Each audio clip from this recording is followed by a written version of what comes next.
nitumie nafasi hii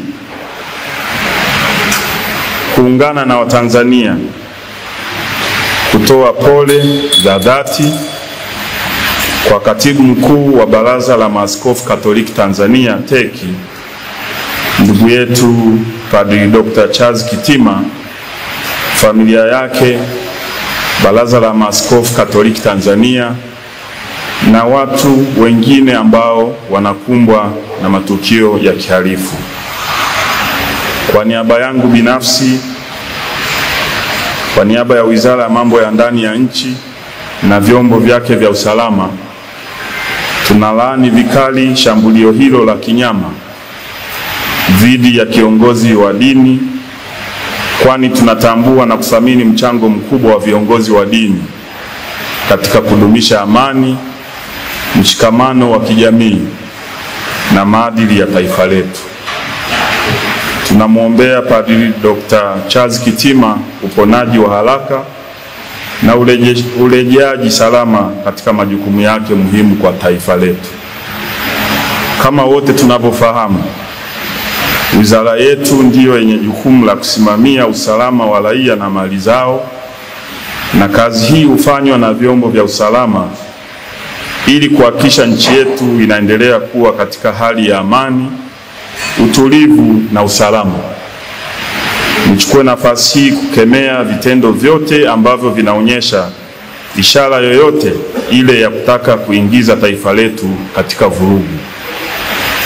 Hili kamwe halikubaliki, halivumiliki, na tutachukua hatua kali sana za kisheria. Kumekuwepo na waraka feki leo mchana uliosambazwa kwenye mitandao ya kijamii ukidaiwa ni waraka wa Baraza la Maaskofu Tanzania. Baraza la Maaskofu Tanzania kupitia taarifa yake kwa umma imekanusha kuwa waraka huo haukutolewa na TEC na kuwataka wananchi, waumini na watu wote wenye mapenzi mema kupuuza kabisa waraka huo.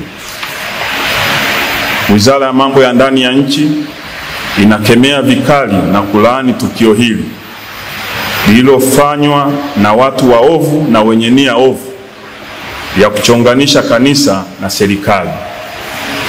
Wizara kupitia vyombo vyake vya usalama itafanya uchunguzi wa haraka ili kuwabaini wahalifu walioandaa taarifa hii, kwa kuwa huu ni uchochezi na uhalifu kama ulivyo uhalifu mwingine, na pia ni kutumia mitandao ya kijamii vibaya.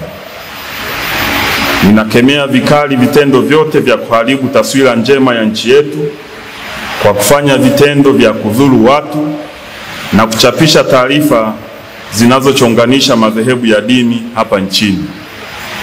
Naliagiza Jeshi la Polisi kumtafuta kwa haraka yule mtu aliyetweet kwenye mitandao ya kijamii kwamba siku za Kitima zinahesabika. Mtu huyu atafutwe haraka, ahojiwe ametumwa na nani, na hatua kali za kisheria zichukuliwe dhidi yake haraka iwezekanavyo, kwa kuwa watu wote watakaobainika kuhusika katika tukio hili wataingia kwenye mikono ya sheria. Si vyema vyombo vyetu vya usalama vikaendelea kufumbia macho uvunjifu wa sheria kwa makusudi na watu ambao wako kwenye jamii yetu kwa lengo la kuleta uchonganishi, lakini kuondoa amani, utulivu na usalama wa nchi yetu. Kwa kuwa Jeshi la Polisi liko hapa, ni wakati mwafaka sasa kuongeza kasi ya kusimamia sheria zinazohusu mitandao ya kijamii ili kuhakikisha watu wote wanatii sheria bila shuruti, na hivyo kuendelea kuwa na jamii yenye ustaarabu na kuheshimu utu wa kila Mtanzania na hata mgeni.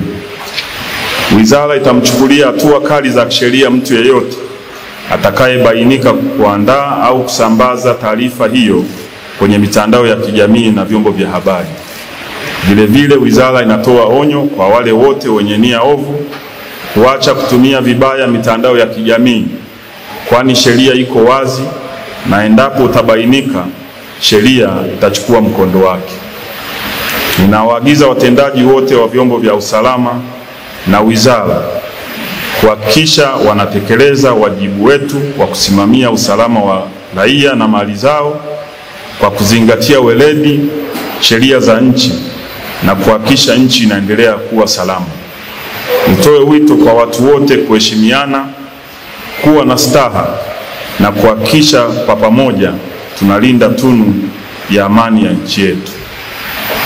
Niwahakikishie Watanzania wote kuwa nchi yetu iko salama, na niwasihi wananchi kuendelea kutii sheria za nchi bila shuruti ili nchi yetu iendelee kuwa ya amani, utulivu na usalama. Naliagiza Jeshi la Polisi kuhakikisha uchunguzi wa kina unafanyika na kuchukua hatua zinazostahili dhidi ya wahalifu wanaotaka kuvuruga amani